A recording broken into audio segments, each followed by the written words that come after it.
overpowered characters have always existed in fiction, but it only recently exploded in mainstream media, especially in anime. Even existing long-form stories that started in the early stages of shows started introducing these types of characters towards the latest parts of their narrative, and it poses a real problem. Overpowered characters are introduced in the story as a plot device to present a power ceiling in its world. They're mostly either a mentor figure to the protagonist, an antagonist, or the protagonist themselves. But they usually are used to motivate the protagonist to strive for something even remotely close, or at the very least, to unconsciously plant that idea to the viewers. But then, the story has to progress, and that's where the problem starts. Some writers don't know what to do with overpowered characters once they have served their purpose. And what I mean by this is that they make the mistake of giving them a role so large that the plot couldn't continue unless there was a way where they had to be eliminated, sealed, or just randomly disappear.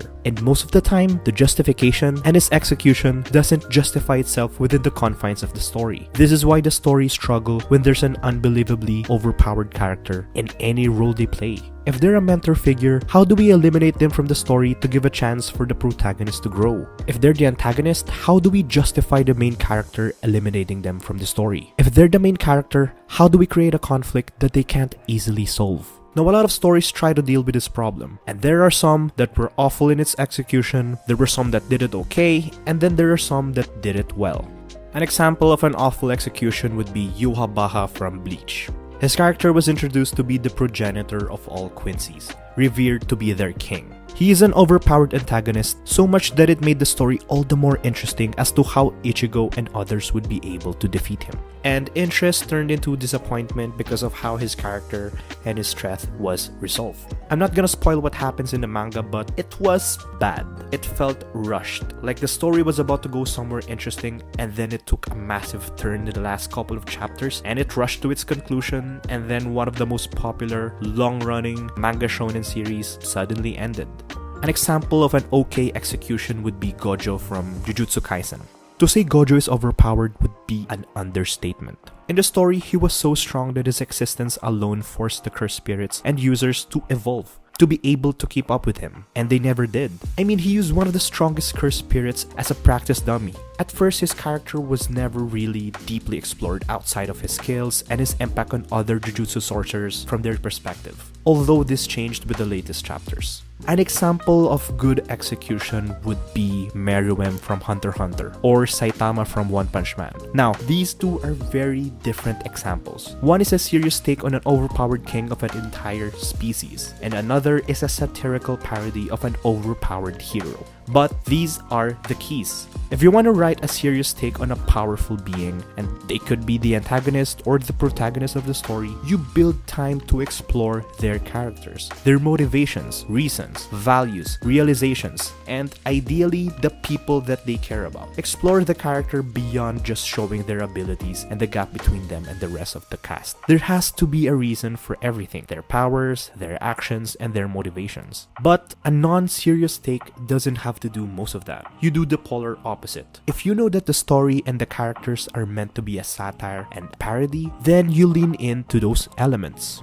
Make the most over-the-top action sequences and events that justify their characters. Make the most over-the-top character designs. Make a hero that is so stupidly OP that their struggles differ completely from the struggles of the rest of the heroes in the story. Whereas other heroes struggle in fighting villains, our hero does it so easily. But what he struggles in are in the aspects of their everyday lives. Forgetting a sale at a supermarket, catching an insect that bothers you, groceries, heck, even losing in a video game.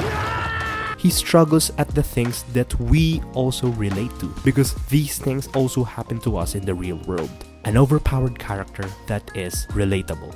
Now, I'm not saying this is the only way to do it. There are other examples of entertaining heroes and villains in this category. I'm only saying that there's a trend with most of them being interesting. Because if you can't make the viewers like them as a character, the least you could do is make them interesting. There has to be a depth to them. Of course, this doesn't necessarily have to apply when it comes to live action films and series, because depth can be disregarded and replaced with performance, even with characters that aren't necessarily powerful, but have a powerful screen presence. In any case, whether it's anime, cartoons, films, or series, the audience would resonate more with interest and intrigue. This is why some villains are more beloved than others. Other series also tried a different take on a traditional hero's journey. Point is, an overpowered character is a burden, because they could easily undermine the challenge that the main character or the world is presented with. But it could also amplify the story in a good way if a character is written with reason, depth, and intrigue. But I'm curious as to what you guys think. Do we want to see more of these characters in the future? What do you guys think? Comment below and let me know. Don't forget to hit like, subscribe, and hit the bell button. Thank you for watching. Bye.